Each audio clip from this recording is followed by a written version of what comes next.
გაუმარჯოს მოგესალმები, როგორ ახარ? იმედია კარგად ხარ, იმედია ხოძე ხარ. დღეს ჩვენ ვისაუბრებთ Sony-ს 35 მმ-იან f1.4-იან ლინზაზე.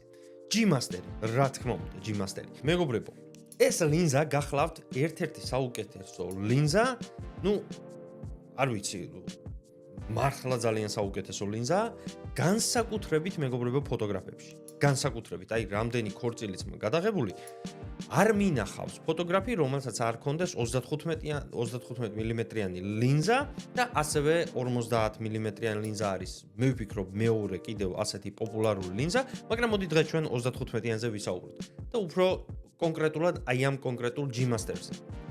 მოკლედ, ამ ლინზაზე ჩვენ გვაქვს აპრიჩას ბეჭედი რგოლი, როგორც გინდა ისე დაარქვი, რომლის გადართვა, გადამორთვა შეგვიძლია თვითონ ლინზიდან.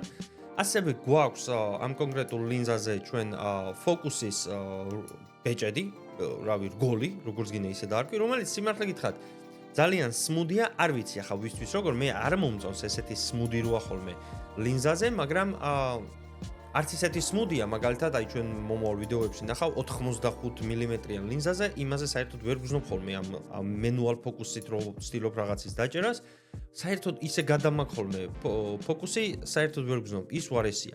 მოკლედ, რა გვაქვს ჩვენ ამ კონკრეტულ ლინზაზე? ჩვენ გვაქვს კლიკის on და off, კლიკი, როგორც წინა ვიდეოში გითხარით, არის ეს. ახლა დაყენებულია off-ზე, რომელიც არ გამოსცემს ხმას.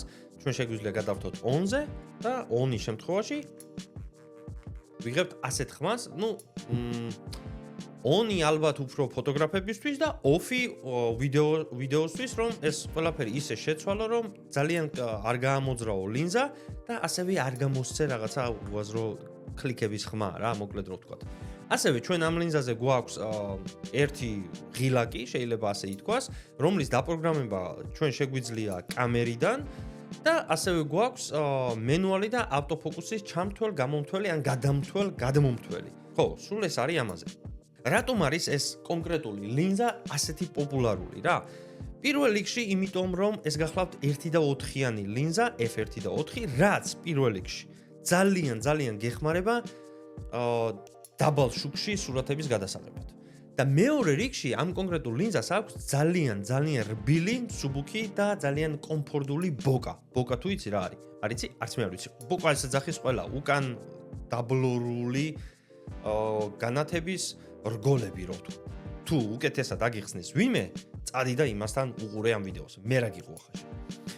მოკლედ, ეს რაც შეეხება ბოკას. ასევე ამ კონკრეტულ ლინზას აქვს 67 მმ-იანი ფილტრის წრე წინ ლინზაზე. ანუ შეგიძლია 67 მმ-იანი ფილტრი დაუყენო. ასევე მეგობრებო, ეს კონკრეტული ლინზა ამ კუთხიდან, ამ კუთხამდე თანაბრად არის ძალიან მკაფიო გამოსახულება, რაც, რავი, მე მგონია ძალიან კარგია ეგ. არ ვიცი ახლა ვინც როგორ, მაგრამ ერთ-ერთი ესეთი დამახასიათებელი ამბავია ამის რა.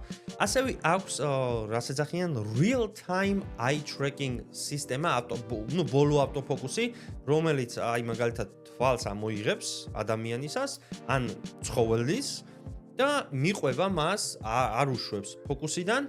არ აქვს მნიშვნელობა დგას, მოძრაობს, გარბის, ანუ ცდილობს რომ ყოველ წუთას ფოკუსში კონდეს თვალი და ამ კონკრეტულ ლინზაში ჩვენ ეს გვაქვს. ვისთვის ან რისთვის არის ეს კონკრეტული, ან რატომ არის საერთოდ ასეთი პოპულარული 35 მმ-იანი ლინზა? ახლა მე მოგახსენებ, არანაირ პრობლემას არ წარმოადგენს. ფოტოგრაფიაში ამ კონკრეტული ლინზით შენ შეგიძლია გადაიღო როგორც პორტრეტი, ასევე შეგიძლია გადაიღო ქუჩის ფოტოგრაფია, ასევე შენ შეგიძლია ეს ლინზა ყოველდღიურ ხმარებაში კონდეს. ეს ლინზა არც ძალიან გაშლილია, სიმართლე რო გითხრათ, და არც ძალიან შეკუმშული, ანუ არც ძალიან დაზუმულია და არც ძალიან გაშლილი. ავი. მოკლედ, ახლა აგიხსნი 35-იანი როგორ გამოიყურება. ეს გახლავთ 35 მმ. როგორც ხედავთ, არც ძალიან შეკუმშულია და არც ძალიან გაშლილი. ხო, რაც შეეხება მის წონას, ის მხოლოდ 524 გრამს იწონის, ასევე მინდა გითხრათ, რომ Sigma-ს აქვს ასევე გამოშვებული 35 მმ-იანი 1.4-იანი ლინზა, რომლის პირველი თუ მეორე ვერსია, რომელიღაცა ვერსია მქონდა, რომელიც არის ამაზე გაცილებით მძიმე, მინდა გითხრათ, მაგრამ მისი ავტოფოკუსი, მის ავტოფოკუსს, რა თქმა უნდა, ვერ შეედრება. ეს არის რავი, ყველაზე მაგარი ლინზა, რასაც Sony უშვებს, ეს არის G Master-ი. არც მიკვირს რომ ვერ ედრება, მაგრამ ისიც კარგი ლინზაა. უბრალოდ ის ლინზა არის ძალიან მძიმე ამასთან შედარებით განსაკუთრებით რა. ხო, რავი, და სამაგიეროდ ამის სიმსუბუქე და იმის სიმძიმე ფაში აისახება დაახლოებით $300-400 თუ არ ვცდები განსხვავება, თუ მეტი არა. ასე რომ ეს შენ გადაწყვიტე, რამდენად გიღირს. მოკლედ, ახლა უცებ რო შევაჯამოთ, ღირს თუ არა ამ კონკრეტული ლინზის შეძენა. მოდი, პირველ რიგში ის რომ არის ერთ-ერთი საუკეთესო ფოკალი, ანუ 35 მმ-იანი. მეორე რიგში არის მსუბუქი და კომპაქტური. მესამე რიგში არის მისი გამოსახულება, როგორც აღვნიშნე, არის ძალიან მკაფიო და ხარისხიანი. მეოთხე არის 1 და 4-იანი, ასე რომ ყველა ვარიანტში ნამდვილად შემიძლია თამამად გირჩიო ეს ლინზა და ამ კონკრეტულ ლინზაზე, ბარემ სანამ დამოვიწყდება, მინდა გითხრა ერთი რამ, რომ ეს ლინზა არის დაცული როგორც წვიმისგან, ასევე ქარისგან, ასე რომ სულ თამამად შეგიძლია ნებისმიერ დროს ამოიღო ლინზა და გადაიღო რაც შენ გაგიხარდეს ის. всё, სულ ეგ არის. რავი, ამოვწურეთ ამით. მეტი რა უნდა მეთქვა, ხა შენ რა სიტყვით? თუ მოგეწონა ეს ვიდეო, დაალაიქე, გამოიწერე არხი და შევხვდებით მომავალ ვიდეოებში. რა, მეტი რა უნდა მეთქვა. შემდეგ ვიდეოში იქნება 50 მმ-იანი 1 და 4-იანი ვერსია, 1 და 2-იანი ახლა ვერ გავკაჩეთ, მაგრამ 1 და 4 ვერსიას შემოგთავაზებ, არანაირ პრობლემას არ წარმოადგენს. ასე რომ დაელოდე მომავალ ვიდეოს, მაგრამ იქამდე კიდე რაღაცეები იქნება რა. და peace amigos.